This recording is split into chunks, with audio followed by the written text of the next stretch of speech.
Bienvenue sur Sud Radio, merci d'être avec nous. Il est 7h11 et c'est l'heure des lève-tôt de l'été. On reçoit Benoît Borderie, viticulteur à Montbazillac en Dordogne. Bonjour Benoît. Bonjour Marie. Bonjour, soyez le bienvenu sur Sud Radio. Montbazillac, commune d'à peine 900 habitants et qui est pourtant connue dans le monde entier pour son vin, bien sûr, une tradition à laquelle participe votre domaine depuis d'ailleurs de nombreuses générations. Quelle est l'histoire de ce domaine du château Poulvert, Benoît ? L'histoire remonte à quelques siècles. Château Poulvert a été construit. Ouais, Château Poulvert a été construit au XVIe siècle, en même temps que le château de Montbazillac qui domine toute la vallée de la Dordogne. Et les histoires c'était la même propriété. Les histoires se sont séparées vers le XVIIIe. Et notre famille, la famille Borderie, lie son histoire à ce domaine depuis le début des années 1900.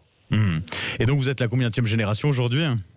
Alors je fais partie de la 4e et la 5e est déjà là en train de pousser un peu les portes. Donc voilà, tout se passe bien. Elle est déjà en train d'arriver.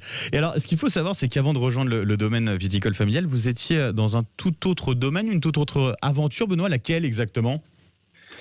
Alors personnellement, oui, j'ai grandi au domaine et puis j'avais un rêve de gosse, donc je suis parti pendant 20 ans pour tenter ma chance et j'étais pilote dans l'armée de l'air. Ah oui, rien à voir. Ah oui, rien à voir.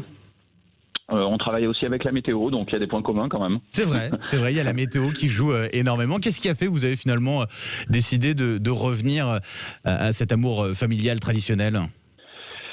Alors écoutez, déjà une carrière courte, pilote de chasse, on fait pas ça sur ces vieux temps. Et puis peut-être le fait de participer à cette histoire transgénérationnelle de ma famille dans le vin, qui me tenait à cœur. C'était aussi un engagement, au final, un peu comme ce que le premier métier était un engagement pour mon pays. Là, je me suis engagé pour ma famille et pour l'histoire de ma famille. Voilà, on va dire que c'est quelque chose comme ça.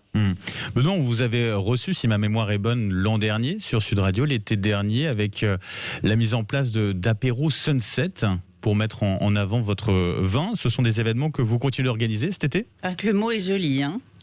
Ah, c'est gentil. Oui, on s'était parlé l'an dernier à propos des apéros Sunset. Donc, on a lancé les apéros Sunset en 2018. Ouais. Et voilà, on a la chance d'avoir un pré au milieu de nos vignes avec un magnifique coucher de soleil sur un coteau planté de vignes et un chêne au sommet. On a mis longtemps à se rendre compte de ce potentiel dans ce pré-là. Et puis on a décidé de faire partager ces moments de coucher de soleil avec le plus grand nombre. Donc on met des bottes de paille, on met des barriques, on installe des voiles d'ombrage, on accueille 300 personnes dans ce pré, on fait venir des artisans de métier de bouche avec des food trucks ou des petits stands. Et puis on présente nos vins et on passe 4 heures comme ça à regarder la nature, à contempler la nature. On rajoute une petite remorque avec un groupe de musique dessus, attelé à un tracteur et puis le moment est sympa. Je peux dire que Marilyn est déjà aux anges. Ça y est, je suis partie. Dites-nous, vous avez encore des places ou pas disponibles pour cet été ? Parce que ça peut l'intéresser. Moi, je bois pas d'alcool, mais en tout cas, sans alcool aussi. Alors, on propose aussi, on a une petite partie de notre production qu'on passe en jus de raisin, donc on propose aussi du sans alcool. Et voilà, je prends. Voilà. J'arrive. Comment ça s'est passé au niveau de l'organisation du pass sanitaire, la mise en place du pass sanitaire que vous avez dû instaurer aussi de votre côté ? Ça demande beaucoup plus d'organisation aussi chez vous ? Oui, il a fallu s'adapter. En fait, le 21 juillet, date de la mise en application du décret, c'était la date de notre premier apéro Sunset. Ah oui. Donc on s'attendait à avoir un petit peu de temps, mais au final il a fallu s'adapter tout de suite. Écoutez, donc voilà, on fait comme tout le monde, on s'adapte. Alors on contrôle les passes sanitaires et puis on a pris un petit système de visuel pour vérifier qu'on a checké tout le monde parce que le pré est ouvert sur les 4 côtés. Oui. Donc on fournit un bracelet de couleur à l'entrée à chaque personne qu'on a vérifié. Et comme ça, tout au long de la soirée, ça nous permet de savoir qui a été vérifié ou pas et de vérifier les derniers éventuellement qui seraient arrivés un peu en retard ou qui seraient passés par l'entrée non officielle, on va dire. Voilà. Benoît, les vendanges se rapprochent. C'est pour quand exactement ? Alors, je vous pose la question parce que je voyais sur certaines plateformes d'offres d'emploi, on peut voir certaines annonces qui indiquent besoin urgent de saisonniers pour les vendanges à Montbazillac. Je ne sais pas si ça vous concerne. Alors, besoin urgent, on anticipe un petit peu. Alors, autant l'an dernier, les vendanges ont été très précoces. Le 25 août, Ah oui. On était sur le pont. Autant cette année, on est en train de revenir a priori sur une année à peu près standard, enfin sur les rythmes un peu standards, parce que rien n'est standard non plus cette année. Mais voilà, on a manqué un peu de soleil sur ce début d'été. Ouais. Donc les maturités mettent du temps à arriver. Donc je pense qu'on commencera sur la première semaine de septembre, ce qui est un peu normalement le cas. Vous n'avez pas trop souffert du gel au printemps, vous concernant ? Si. Ouais. On a eu les 2 nuits, un peu comme tous nos collègues français, les 2 nuits assez froides et longues surtout. C'est ça qui nous a beaucoup surpris. On a l'habitude de faire face, on a plutôt tendance à faire face à des gels de lever de soleil, quoi, de 45 minutes au lever du soleil. Et là, ça a été long et froid pendant longtemps, donc il y aura certainement plus de 50% de pertes sur la récolte 2021. Ouais, c'est énorme. C'est énorme. Vous avez pu bénéficier du coup d'aide, elles sont déjà arrivées ou pas ? C'était la promesse de l'État.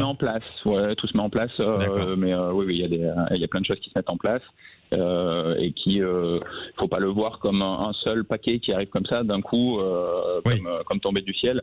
C'est plein de petites mesures sur lesquelles on peut s'appuyer et qui permettent de passer ces périodes qui malheureusement, on va faire un parallèle avec le rapport du GIEC qui est sorti hier, malheureusement qui deviennent de plus en plus fréquentes. On se rend compte dans la viticulture et dans l'agriculture, je pense en général, enfin je me tromperai pas en parlant au nom de tous les agriculteurs, que le réchauffement climatique c'est plus une lubie et depuis quelques années on a des choses auxquelles il faut faire face.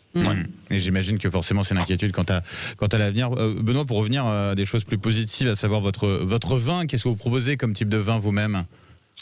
Alors on est dans une formidable région autour de Bergerac, en 10 km de rayon, on a toutes les couleurs de vin qui sont représentées par des appellations d'origine contrôlée. Donc nous à Château-Poulvert, on s'est proposé des blancs secs, des rosés, des rouges, des blancs doux, des liquoreux avec Montbazillac.